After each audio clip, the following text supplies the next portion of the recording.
চারটি বামপন্থী ছাত্র যুব সংগঠনের ডাকে আজকের এই প্রতিবাদ মিছিলে দলের দলে যোগ দিন। আজকের এই মিছিল থেকে আওয়াজ তোলেন, শিক্ষাক্ষেত্রে এই ধরনের কেলেঙ্কারি আমরা মানছি না, মানব না। শিক্ষাক্ষেত্রের এই ধরনের কেলেঙ্কারি কেন বিজেপি সরকার জবাব চাই। চারটি বামপন্থী ছাত্র যুব সংগঠনের ডাকে আজকের এই বিক্ষোভ মিছিলে দলের দলে যোগ দিন।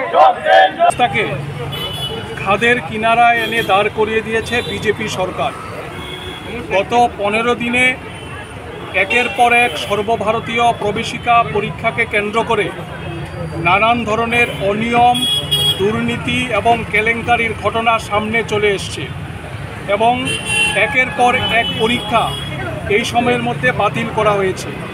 বহু ছাত্রছাত্রীর ভবিষ্যৎ আজকে বিপাকে, তাদের ভবিষ্যৎ আজকে খাদের কিনারা এনে দাঁড় করিয়ে দিয়েছে এই বিজেপি সরকার। প্রথম দিকে এই দুর্নীতির খবর চেপে যাওয়ার চেষ্টা করলেও পরবর্তী সময়ে আমাদের দেশের শিক্ষামন্ত্রী ধর্মেন্দ্র প্রধান স্বীকার করেছেন যে আমাদের দেশের সর্বভারতীয় প্রবেশিকা পরীক্ষাগুলোতে দুর্নীতি হয়েছে, অনিয়ম হয়েছে এবং কেলেঙ্কারি ঘটেছে।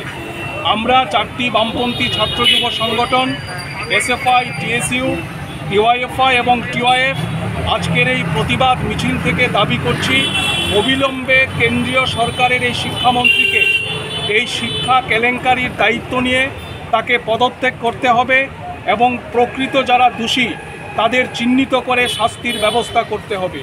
আমরা মনে করি বিজেপির হিন্দুত্ববাদী শিক্ষানীতিকে কার্যকর করবার জন্যে তাদের যে অপচেষ্টা এবং আমাদের দেশের শিক্ষার গেরুয়াকরণ, বাণিজ্যিকীকরণ এবং কেন্দ্রীয়করণের নীতির ফলেই আজকে শিক্ষাক্ষেত্রে এই দুর্নীতির ঘটনা সামনে চলে এসছে।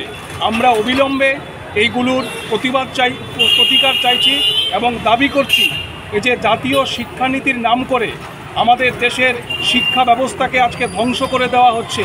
তার বিরুদ্ধে সর্বস্তরের ছাত্র, শিক্ষক, অভিভাবক তারা এক